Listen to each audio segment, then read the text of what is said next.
All right, here we go. Theoretically, monetization is on. Go into control room then and start setting everything up after we wait for YouTube to load itself. I'm already muted. Excellent. Its AI algorithm is useful for something at least. Go out and, oops, forgot. Skip past their stupid automatic usage of AI and just go to sites directly to stop their artificial propping up of AI's usage numbers by just brute forcing it into everything so that whatever you do in a Google search just automatically uses their AI so that they can show that to investors and be like, look, guys, everyone loves our AI. Everybody, the whole world around, give us money. Send our stock prices up, please. The Ponzi scheme is running out. All right, so we'll start off with smaller stuff while we wait for people to start arriving. That's live. That's on live. No one's actually here yet. Jump to economic updates, Stooge channel.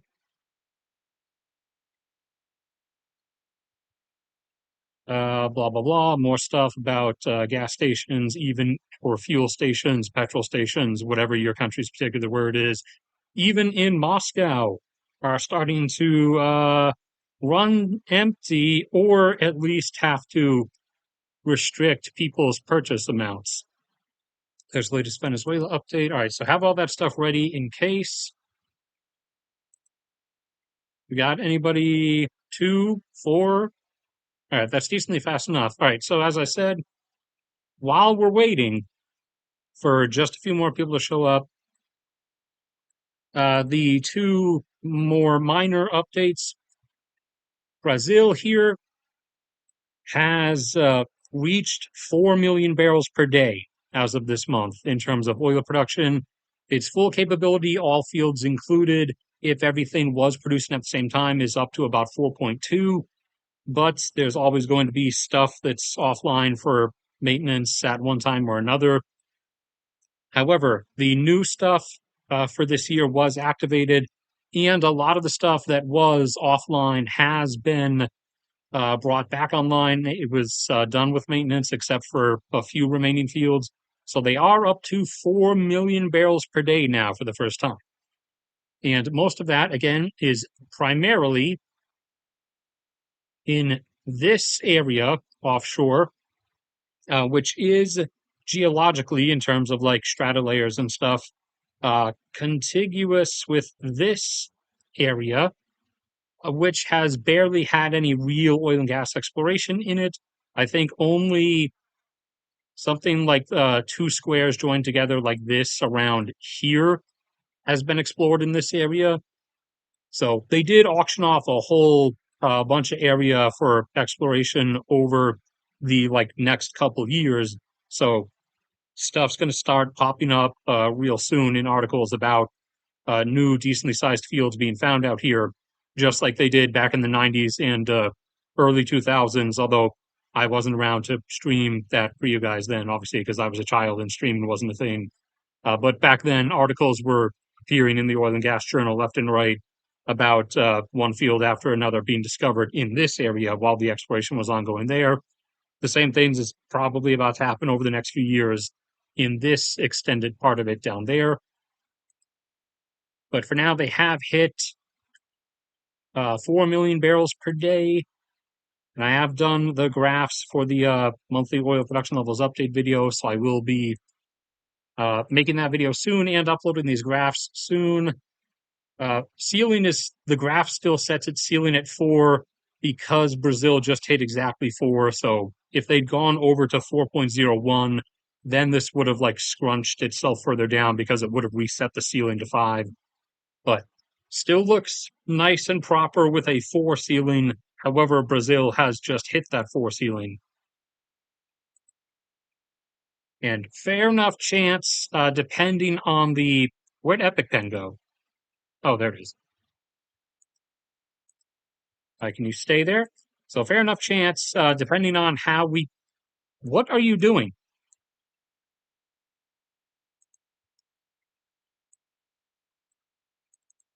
Why can I not draw on Google Earth? Why are you doing this again? Minimize? Do I have to minimize and come back? Or what did I do last time? Was it the whole browser? Did I have to shut down the whole browser? I don't want to go through that. Let's try this. Let's close Epic Pen and reopen it. Does this work? No, it doesn't. Okay then. Well, that is aggravating. Is it just Google Earth you have a problem with? No, it's the whole browser altogether. Okay, well, I guess we're doing this. And shut down that.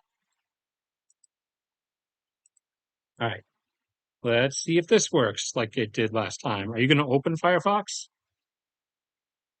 Are we going to open? Why can't I draw on the browser anymore? It's supposed to just let me draw on the screen altogether, no matter what. Uh, see, must spot H2, remember content, start on Windows, login, send it, check for updates and startup, save screenshots, whiteboard, ghost mode. What? Okay, there's nothing in here that looks like it would remotely help me with the problem.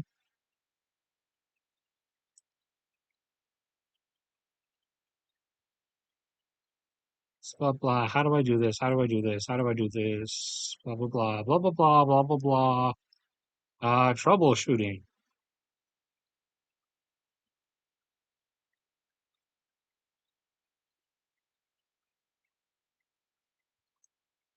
Uh,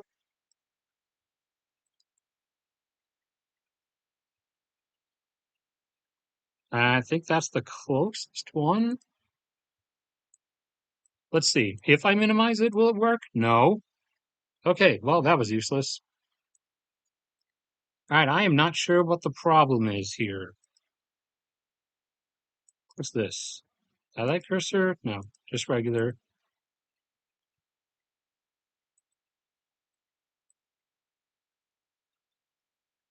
Why? All right, I do not understand what's going on here. It never had this problem up until just now. What's this? Whiteboard? Blackboard? Does this do anything? No. Okay, it's not going to be related to that.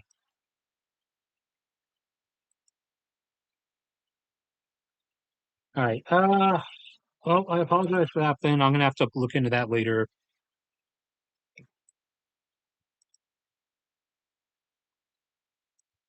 Anyways. All right. Well, now I will actually start talking about the actual stuff. No, not Google Docs, Google Earth. I can't answer all of that, then. So you're still busy working on number? You will. Okay, thank you. Praise our Father in heaven, I guess. All right, so depending on the rate at which the stuff from here gets added over time, Brazil is looking like it will probably have a final peak a couple decades from now, like slowly evening out up towards 6 before starting to head down after that. But anyways, on to the main theater session we have going. We have anybody? Let me double check to make sure there is no discrepancy between the two chats. No, mute yourself. Thank you. Edit. Where's the live? There it is. No, that's customized. Where's the thing for the? Uh, don't do this to me. Click on things when I click on them, please. Right here. Okay, are these both synced up? Yes. There's nothing in either one, so yes. All right, so since last month, the U.S. has been sending various military assets, starting with a few ships, now 8 ships in total, to the area around and just offshore of Venezuela. This now includes, uh, and there's a shared joint air base with the Netherlands on one of those islands. Where do we bookmarks? There we go. This now includes starting to send combat aircraft down there as well. The most recent batch of which was 10 F-35s sent down to Puerto Rico, which is right there. So safe distance from getting struck, but within easily strikeable distance, especially with standoff distance launch cruise missile stuff. And also one amphibious assault vessel carrier, which is like a big semi-aircraft carrier looking thing that usually carries a few thousand Marines in Expeditionary Force, that is meant to rapidly deploy smaller amphibious landing vehicles or hovercraft assault stuff.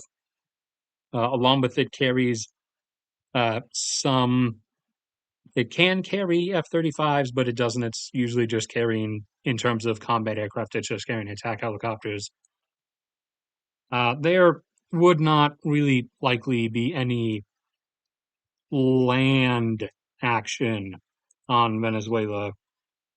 If this is what I suspect it is, or the buildup to what I suspect it is, it would almost entirely just be a series of airstrikes and cruise missile launches across different targets, primarily what portions of a military that Venezuela actually has, and a lot of the current regime's uh, personal residences and support networks and stuff. As the primary difference between the two main types of regime change, you have uh, type one where you have your one dude, and maybe there's like some buddies, like a high command around him, basically, and that effectively is the government's, like, that is genuinely the decision making process, is kind of just him or just them. The prior structure has been dismantled. There's like nothing really else that it exists to serve an actual purpose. And this is the kind of cases you had with Saddam for the primary example, uh, and Noriega for another example. Obviously, Kim Jong Un in North Korea for another example.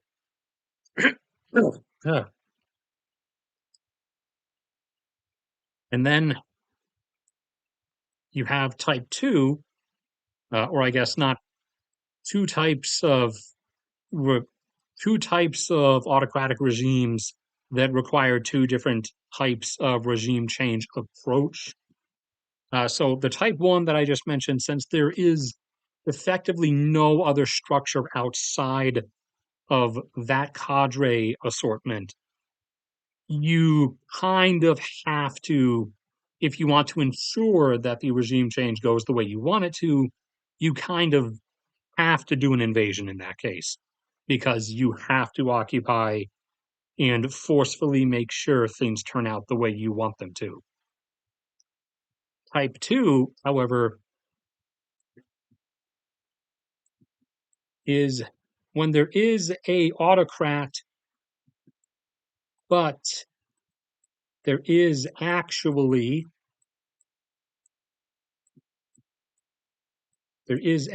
a complete semi-legitimate multi-branch government structure that is actually doing stuff regarding like the bureaucracy of the country and everything, where the autocrat at the top, and or him and a group of buddies, as it is in some cases, in type 2, they're not actually like completely just top down diktat style. A lot of important stuff will get checked in with them, but for the most part, the structures beneath them are passing things the way they know they want them to. But the whole like actual legitimate government structure does exist and is in place. And typically, in many cases, such as Venezuela's case, was previously a full regular like functioning setup before the autocratic regime then took over at some point, but has kept that prior like regular government structure about. And the reason they do those who choose to do those, is for either one or two reasons. And one, for example, the reason Putin does is the kingship desire. Let's put a little heart under that too. Some of them, like in Putin's case, they they are like in love with the idea of the veneer, of the facade of, you know, having a supposed mandate of the people, of everyone supposedly loving them.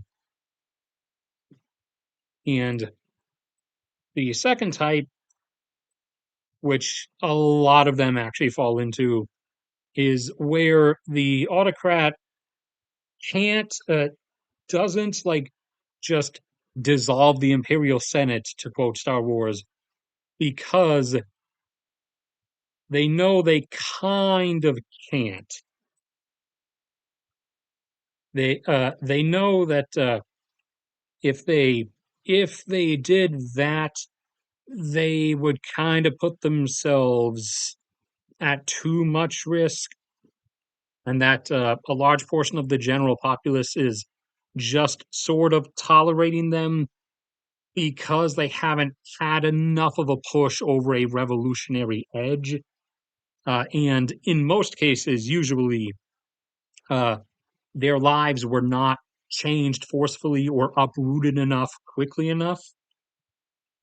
In a lot of cases, everyone's lives do get worse over time because of the autocrats' decisions then. But usually, by habit, and sometimes if it might be because they're smart enough to do it slowly, usually that degradation in quality of life will be slow enough to where the the people's like threshold buildup keeps recoiling back down a bit before further degradation keeps happening.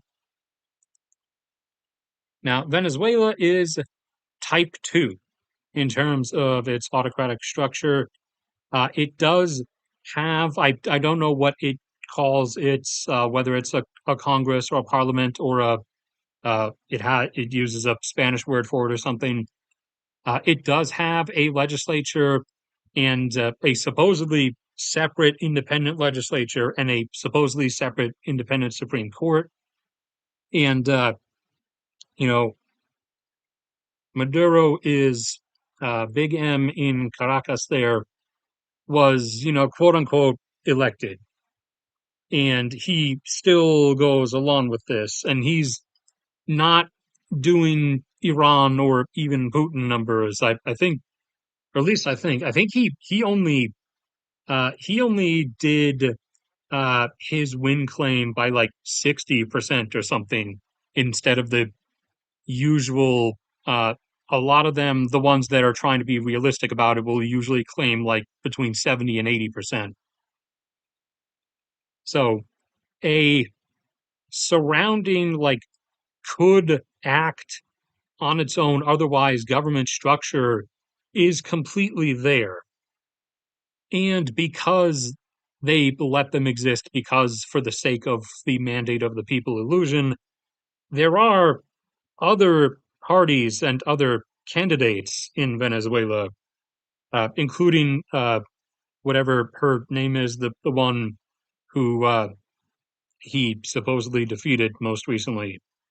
So, in Venezuela's case, if regime change actually is a end goal here, there already is a existing government structure that is like, why am I turning my volume up? I'm not listening to anything. That is completely like set up to function normally, and there is an already existing set of you know, non-aligned with Maduro political factions and figures that are ready to just step into the role of leadership should it become empty. So Venezuela is a case where there's no actual invasion requirement for that.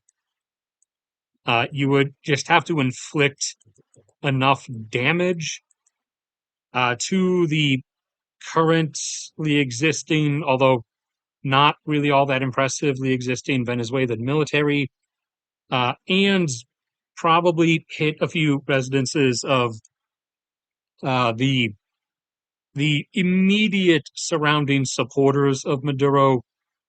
And as long as you did enough of that quickly enough, Venezuela's already been at a straw some cracks here at a decent enough strain point that you could probably get it to crack fairly easily. And by crack, I don't. And by crack, I mean just gets the Maduro regime to either abdicate itself by Maduro fleeing somewhere, or to be overthrown from within by the some portion of the Venezuelan military, most likely, or the other portions of the other representatives within the Venezuelan government who would convince the military to do so, uh, out of the military and opposing government figures who oppose Maduro, out of their joint desire, once things started, to not see their entire military gets gradually destroyed by cruise missiles and airstrikes, nor see any other like core pieces of national functionality potentially get damaged, and especially because they know the especially the opposing and even legislators who outside of any intimidation would still be aligned with Maduro. Even they on his side know that any of this actually would immediately stop with the moment any form of acquiescence happened. So that's what's most likely happening. That's most likely reason for the massive buildup, planes there, some probably on one of the joint air bases with the Netherlands, maybe. Although, actually, no, probably wouldn't want them that close. So the other batch might be up on one of the British stations up there, and there's a few more ships over here as well. And that would be the reason why you're only seeing this kind of buildup of naval and air assets is again that there's there would not be any real need for an actual invasion if the aim of the Pentagon is indeed to oust the current regime in Caracas. And hold on a second. Never mind. I thought someone was knocking at the door. And I would suspect the Marine Expeditionary Force of like a third of a division or so. That's probably just in case, like to be deployed on, I don't know, Aruba or at some border point of Colombia or especially Guyana, just in case in the midst of all this, Venezuela like tries doing something. But the stated public reason that the U.S. government has given for all this is because of drug cartels and that they're sending a bunch of guided missile destroyers and a Marine Expeditionary Force and uh, you know, squadrons of combat aircraft, including stealth jets, F-35s, to, you know, purely for the sake of combating little drug runner smuggler boats, which is kind of one of the this is going into like negative percentages of face value believability. This is at like there's like window transparency and then there's like windows that are beyond transparent. Now, there might not necessarily entirely be an intent for military action if it can be avoided. This might also just be a pressure attempt and might be attempting a threat posturing approach to the whole thing of just lining everything up and making it look like it and sort of twisting Maduro's arm strop, broken arm bone. Oh, there, yeah, cracked like that. And the rest, this part comes over here, have the two bumps at the end. Sort of twisting Maduro's arm into acquiescing himself without needing to be removed, to acquiescing to the demands to allow Chevron plus any others who come along with them to actually have full maintenance and full maintenance and development access to the entirety of Venezuela's oil resources, primarily the Orinoco Belt reserves around here, which is somewhere around like 300 billion barrels plus, in order to recover Venezuela's production back up to around 3 million barrels per day and or potentially get it up to 5 or 6, which is the likely maximum range you would be able to get from the Orinoco Belt. Or, sorry, Orinoco Belt, actually. I've been saying it wrong. But I doubt he would agree to it himself, because it just would, he would not really be able to sell that well with his own personal buddies across the globe. So that is the current ongoing situational setup there. And as I said before, I already presumed that we were going to do Venezuela in the later 2020s, which we're now in the later half of the 2020s. I just kind of assumed that we were going to wait for them to attempt their invasion or quote unquote reclamation of Guyana first, and then use that as the whole casus belli moment. But it looks like we might just jump ahead of it. As I said in the the Venezuela video I just did a day or two ago, strategic decision making uh, at the Pentagon probably decided, I would guess, that it's better to just get Venezuela out of the way now, since it would not be that long or that difficult, and just get that out of the way before next year or 2027, before this happens, because we are getting directly involved with this one, us plus associated Pacific friends, Japan, South Korea, the Philippines, the Aussies are in, and the UK will probably be showing up at least somewhat. And there are hints from their participation with us, despite India usually trying to put at face value that it sides with Russia. India actually kind of joined in a few times on our, predominantly not very sequely anti-China directed naval exercises with our associated friend group over here. India has actually joined in a couple times as of recently. So maybe, small chance when this does happen, uh, even India might send some partial naval force over and at least lightly participate.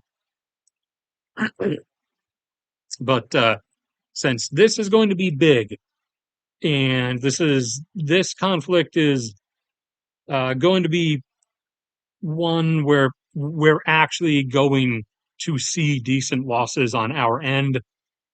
Like, we have fully our like preparation fully is we expect to lose at least a carrier, and probably they said between one and two dozen destroyers.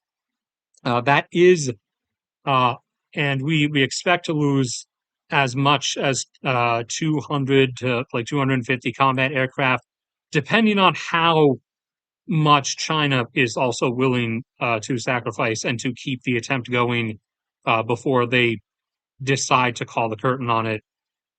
So we have already, uh, wait, wait, wait for the flag, wait for the flag, flag, wait for the flag. There we go. Are you done having your tantrum, Google Earth? So we already have expectancies on table, uh, since we expect this to be a legitimate peer fight to an extent. We would have expected Russia to be that, but Russia has proved disappointing. But still, both U.S. like strategic military planning and myself are both still giving China the benefit of the doubt here, and assuming that their strength is real.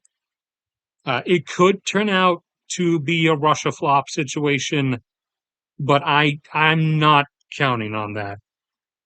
I I'm way more lenient at this point, at least up to this point, in China's military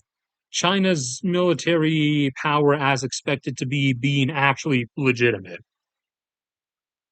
So the decision might have been made back in Washington that they just want to go ahead now and just get Venezuela out of the way before this happens, because that's then going to be big and tie down a lot of stuff. And as for the overall strategics of why to begin with, the oil is obviously the answer, as I already said.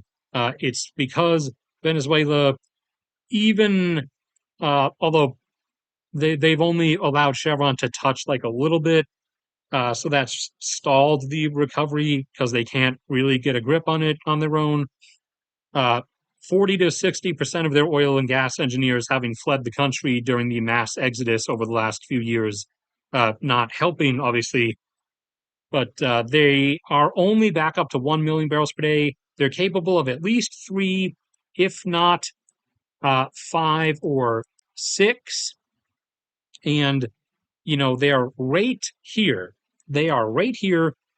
So that would be an immediate proximity, long term fuel source secured, since the Orinoco belt would be able to output that five or six plateau for decades upon decades.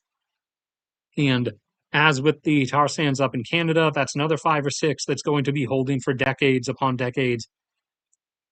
So as U.S. Shale production, and that's what's primarily making up most of U.S. oil production now, has peaked and is currently on its way down. It's being faster now because of the lower oil prices dropping the drilling rig count. We did get a bump upwards from one of the those two large fields I mentioned offshore in the Gulf coming online just a few weeks ago. So that did give a sudden like 100,000, 120,000 barrel per day upward boost suddenly out of nowhere, from which the U.S. numbers have now resumed declining from that. Obviously, there is one more out there. One more that was like confirmed for development off of Texas somewhere, but that's not going to be till like 2028 or 2029. And one more 60 to as much as 80,000 barrel per day field back up home in Alaska that I think is starting next year, but I'm not positive. So as this continues, there'll be more sudden, small, like abrupt re upward jumps like that as it continues going down. But the general point is, as U.S. oil production goes back downwards and the import dependency grows again, it is in our better interest, uh, strategically and economically, to have that import dependency be upon immediately, like, proximity neighbors, preferably ones like Canada who are friendly, and or ones like Venezuela who, in this scenario, if that is what's going on, has been forcefully converted into being friendly. And any other gaps in import dependency supply would be made up by either Guyana or Brazil, as Guyana is going to be peaking somewhere up around 3 million barrels per day by the time all said and done, and Brazil is going to be heading upwards of like 6 for their peak, probably around the middle of the century. As we're going to be losing Ecuador and Colombia as exporters, as Ecuador has declined down to about 450,000 barrels per day, while their domestic consumption is up to averaging between 300 and 325. Colombia is up to averaging about 500,000 for domestic consumption, and their domestic production has declined from their 1 million barrel per day peak down to 750 now. So, going to be losing those two as gap fillers. But yeah, the reason for why do this to begin with from a strategic standpoint is wanting our upcoming renewed massive import dependency balloon to have that be filled primarily by two large 5 or 6 million per day plateauers, long-term plateauers. In this case, Canada, who has already reached that range, and Venezuela, who could be brought up to that range, but that would require not PDSVA or whatever their state-run oil industry is. That would require someone else doing the expansion and oil and gas work to bring them up to that point. Otherwise, we'd go back to the late 20th century and first decade of 21st century scenario of like many other nations, like China, is now being dependent upon long range imports from the Middle East. And the Middle East is, never stable. And also, the majority of the countries there hate us. Obviously, Kuwait being the only real exception. And, they could always, even as OPEC disintegrates and ceases to exist, any of the Middle Eastern countries could at any point just choose to cut down their production on their own as like an economic blow against us or as an act of spite. Any of them could independently choose to do that at any point in time. And no government wants to be subject to a repeat of the old Arab oil embargo movements from the 70s and 80s, as more than I would have expected of my usual viewers are around my parents' age. So a lot of you guys probably remember those fun times springing up on you out of nowhere. So again, I know people are going to somehow mistake me saying this is why X is happening for me advocating X happening because media literacy is dead, basic language comprehension is dead. So, no, I am telling you that this XYZ is happening and this is probably why it's happening. And ABC is the reason why the Pentagon or DC would be making the decision to do XYZ is they don't want QRS TUV to happen. Let me drink some water.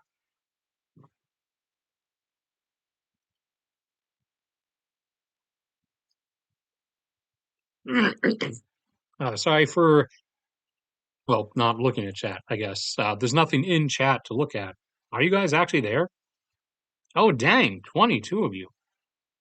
If you missed earlier parts, again, you can scroll back to earlier times on the thing. I didn't think I was going to be going on in depth about the Venezuela stuff for that long. But too bad it happened. So back over here, it continues. Insert the DJ Khaled Wabam another one meme.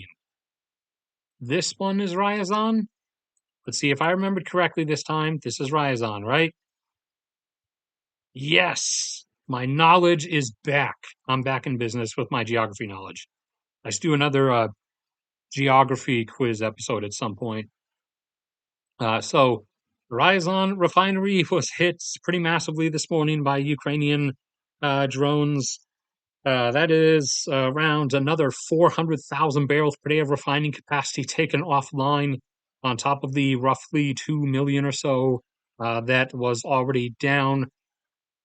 They did additional hits on the oil export terminal up at St. Petersburg, along with the natural gas export terminal, as Russia does export some natural gas on LNG tankers.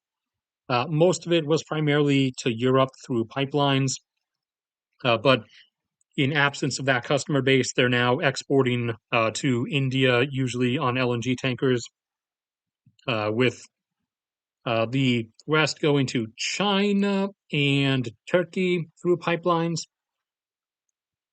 Although I think they are also sending some LNG tankers. They have to send some to China on LNG tankers because the current pipeline that exists to China can only handle 4 billion cubic feet per day. They keep wanting to construct a second one that would bring the total capacity up to 8. But China has kept, ironically, China, the one who wants and needs the gas, has been the one who keeps stopping the new one, because now that Russia's in a greatly weakened position in terms of its stance, China has actually started asserting itself over Russia after letting them wither down for a few years. and China has begun making its demands that the pipeline be constructed primarily by and ownership be in the name of Chinese companies instead of Russian or even instead of like half Russian. And Russia has not been taking kindly to that so far, that they're not really going to have a choice in the end, because they're going to want to get some more money somehow. There were also additional strikes on the Rostov refinery, some more in Krasnodar, some strikes in Crimea against the fuel tanks, the jet fuel tanks at one of the airfields, because Russia decided they were going to put combat aircraft there again for like the fifth time of unlearning a previously learned lesson. Because, Crimea is within striking distance of like every single thing that Ukraine has now. So uh, it turned out pretty well, obviously, because, they brought back some attack helicopters, parked them there again, and they were hit and destroyed again, just like every other time. Because, all these squares make a circle. That's how learning works. This is a circle. All these squares make a circle. So we're just learning and then immediately unlearning the same lessons over and over again. And the gasoline shortages are no longer just in the Far East. Actually, in the Far East and inside across Siberia, uh, frequently for multiple days at a time, stations are actually just empty of fuel. Now across, real Russia, the part of Russia that Russia actually cares about, or heartland Russia, gas stations are actually starting to run out of gas because of how much refining capacity has been crippled. And many of them are placing limits on how much you can buy. And out in the Siberian portion of Russia, the gas prices have reached in excess of $1.20 per liter, which comes out to around like $4.50 per gallon. And this was the update as of the start of this week. Prices in Moscow, or at least in the surrounding area, based on actual the Russian government on the like Rostat site still straight up publicly lists the price as equivalent of, when you run the conversion, 70 cents per liter. It still publicly says that as the price, but literally everyone in the western portion of Russia now is, posting their clips on Telegram that they recorded on their phone when they went to the gas station or the petrol station, and the price was worked out to like 97 or 99 cents per liter. So, which works out to a bit just under $4 a gallon, which is in record high ranges for Russia. Because, as I've said before, uh, gasoline, domestic fuel prices are subsidized in Russia and usually have been, kind of, like somewhere between usually 10 and 20%. So not to the extent that ridiculous countries like Saudi Arabia do, which is why you see such like absurd overconsumption numbers for how much gasoline they use, compared to their population size. Because Saudi Arabia, for most of the 21st century, up until a couple of years ago, literally had a state mandated suppressed gasoline price of only 50 cents per gallon, not per liter, per gallon, only 50 cents, by, mandated state suppression. They Because they, have to keep the population quelled, so they don't get too uppity about anything like suppression of their rights. or the fact that the Saudi royal family, is not really Muslim. I mean, they publicly claim to be Islamic, but they do not follow any of the tenets of Islam. When you got your crown princes, like posting pics of themselves on their like Instagrams, in front of a massive A380 that they bought for themselves, and he's in the middle of like the prince will be like in the middle of a bunch of different like nearly naked bikini model hot chicks on each side, and you know they the internet is censored in Saudi Arabia, but not to that extent. Like, I promise you, the Saudi Arabian people have seen those pics and they're well aware of it. Uh, so the Saudi government, goes through measures to try to keep the population nice and quiet. One of those was suppressed gasoline prices, but to lower their budget deficit, they decided to cut the subsidies recently, a couple of years back, and they were going to go from 50 cents up to a full dollar. But that caused near actual riots. So they decided to only up it to 75 cents per gallon. And the people still protested that, but it looks like they've accepted that price increase.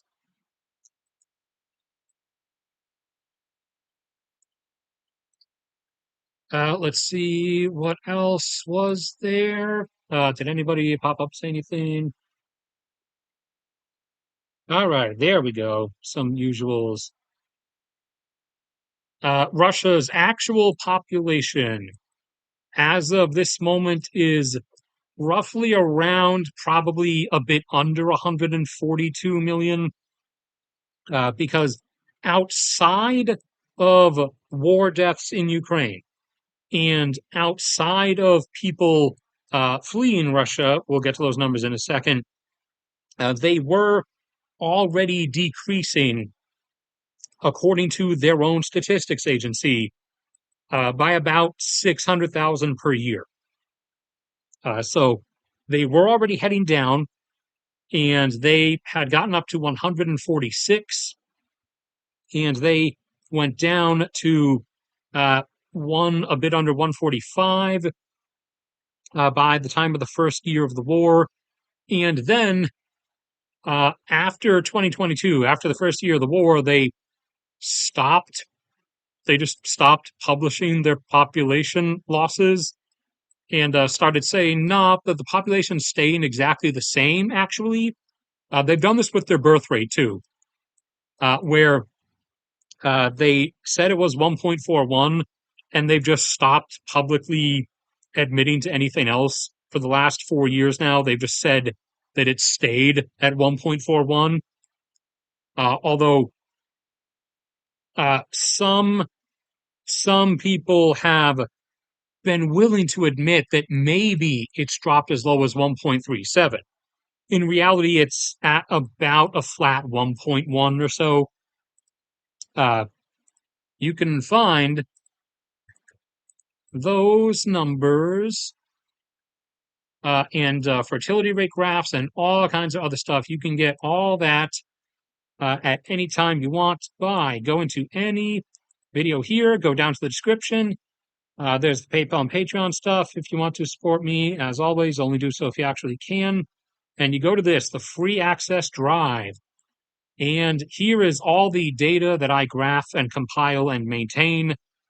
Since everything is getting put behind paywalls by everybody, I am maintaining this free to access locale behind zero paywalls, only an optional side pay button. And whereas population demographics, that's what we're looking for. So fertility rates up to date. And like, here's all the most recent ones that I've been able to update as of the first half of this year. Yeah, this is where Russia's birth rate in this instance is most likely at. They had the sharp drop at the start of the war, but they have not gone further down from that really. So you can find all kinds of information there at any time if you want to. But yeah, they stopped admitting that their population was going down. And then last year, they actually, no joke, claimed that their population went up somehow. Even though they also, back before they stopped publishing statistics, they did that this year, just a month ago. Their demographic statistics have been declared classified now. So last year, they claimed their population went up by like 500,000, despite at that time still publishing their inbound, outbound migration and their births versus deaths numbers. And if you did the math, it was still another loss, even excluding because they don't acknowledge the nearly 2 million people who left since the start of the war, or the real number of people who've died in Ukraine, for that matter. But even excluding those, just going off of the generic, regular, like births versus deaths from just, old people dying in the country, it was still negative. So they just invented this plus 500,000 out of thin air last year. So accounting for everything, the years that they've claimed their population didn't change over the past few years, ignoring this, inventing people out of thin air number, the real number of deaths in Ukraine and the total people who net wise have left Russia, the total was 2.2 at one point. However, about 700,000 of those ended up returning over the last few years. So the total net loss from that is between 1.4 and 1.5, then plus the actual number of people that have been killed in the war, and then accounting for the actual continued decrease that they stopped saying was happening. And you get somewhere between 141 and 142 million currently, probably closer to 142 at the moment, as opposed to 141. But again, this has become very murky, very difficult to see into, because they've now stopped publishing anything and declared their demographic data to be classified. So Russia is one of numerous countries. Actually, they're not the only ones. They're one of the more egregious ones, but they're in a list of countries that are constantly trying to make my job more difficult, one step at a time. Along with a few others like Qatar. Uh, Russia, it loves making my job more difficult. Qatar has been doing that. Uh, Iran has started doing that.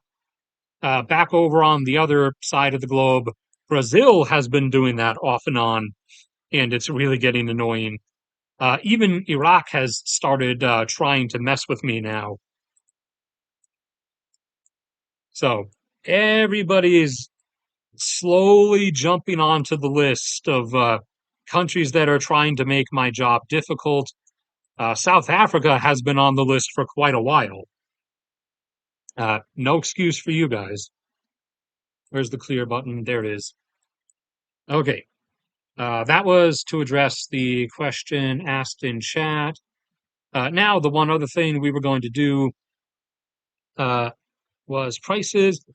So, silver has reached and exceeded $40 per ounce for the first time since 2011. As I said before, this is around where it should have been for the last few years, and it should have continued climbing. It should be on this path because global silver inventories. I'm just going to go back to Google Earth because it's a darker background to work with. So, as you know, demand fluctuates in growing overall, but fluctuates in different ways, overlapping differently with supply at different times across different portions. You get times with any resource where there's more supply and thus inventories, like something in storage that's not being used, build up worldwide. And then times where demand is higher than supply, where those inventories get drawn down. Silver peaked in global silver production from mines worldwide in 2015 and has been on its way down since then. Had a bit of a rebound, but now it's heading back down. Peaked at just under 1 billion ounces per year, and now it's down around 900 or 890 million ounces per year. Uh, Whereas silver demand worldwide has just kept going upwards. So this has drawn down silver inventories, which had built up to a point of about in excess of 2 billion ounces just being held around the world above ground. And this has caused gradual drawdowns that have gotten bigger and bigger, most recently down to 1 billion ounces remaining. And over the course of this year, that's probably going to be another, they expect 150 million to as much as 200 million drawdown. So that will be by 2026, between only 800 million and 850 million ounces remaining in storage above ground. So as the, global excess inventory availability has been quickly contracting, and, silver production is only going down while demand is still only going up, especially with society's dead end addiction to solar panels. The price should have been going up this whole time. But no, it just like languished under $20 an ounce until just the last couple of years, where it started playing with going up and playing with going up and then came back down and now is finally upwards over $40 an ounce, where it should have been the entire time and should keep going up from. Actually, if we want to encourage global silver mining output to recover even by a couple percentage points at least. So now it's heading upwards. And the reason you want it economically to gradually go up as that, supply demand situation, uh, axis median or whatever, gets larger is because if you just have a market denial of the situation and you just get a lengthy delay like this, you eventually, when you hit that wall of like actual deficits, then the price will just suddenly do this, which is not what you typically want to do. That tends to like, crash markets and stuff. So it's better to have a gradual climb upwards. This has not been a gradual one. This has been like sudden jumps over the last couple of years, but it'll work. It'll work out well enough. It'll be okay. So that has happened. Silver is now up to over $40 per ounce. And gold is now actually nearing $3,600 per ounce. You guys might have remembered I made that video, or I don't know, maybe I said it in a stream early this year or towards the end of last year, that gold was going over 3K, which it did a couple months after I made that. Actually, I think it was like 3 weeks after that. And that there was a pretty solid chance it was going to touch 4,000, like at least get close to it and like tap it once or twice. And yeah, looks like we're going for it. In terms of gold supply and demand, gold demand is growing, but not that quickly. Whereas silver is still growing at a rate like that.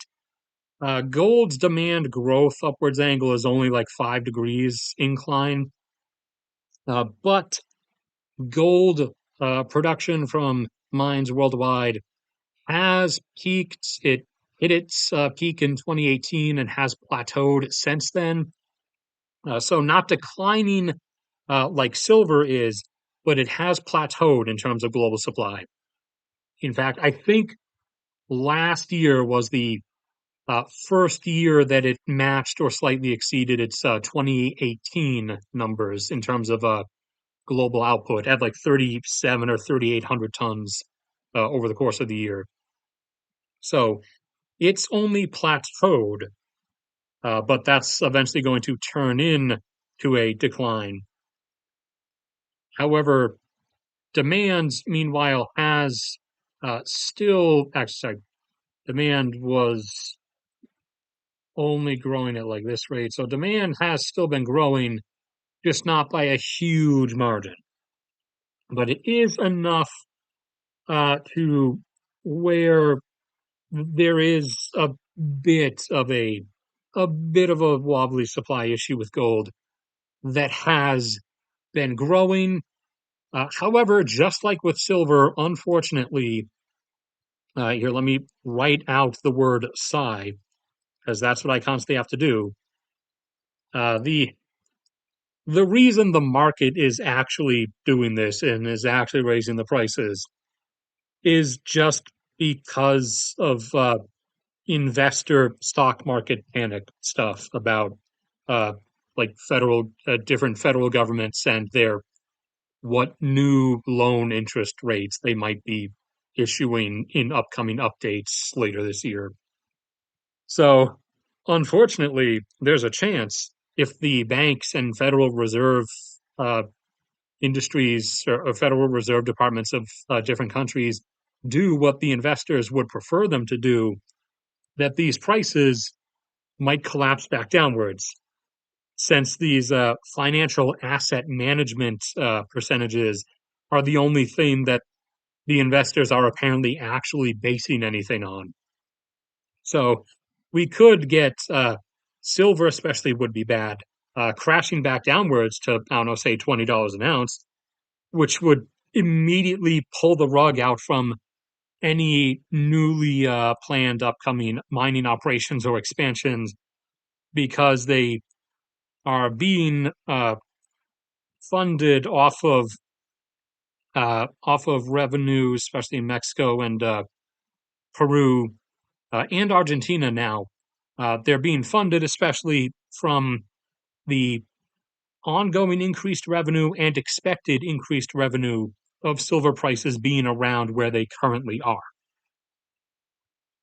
So that could happen and would not be good because it would then leave us with a continued decline in global silver supply, which will get to a point of causing like industrial capability issues within a few years down the road if the current pattern continues itself.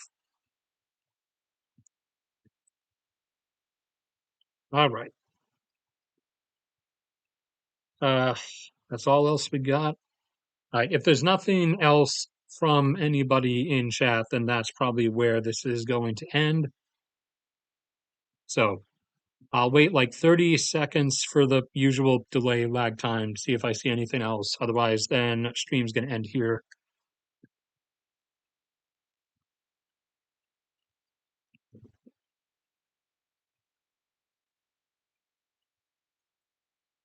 Oh, only an hour. Okay, that was not as long as I thought we'd been going for, so that's good. I don't see anything else showing up, so that's probably going to be where this ends then. So thank you everybody who did show up, and I will see you all around.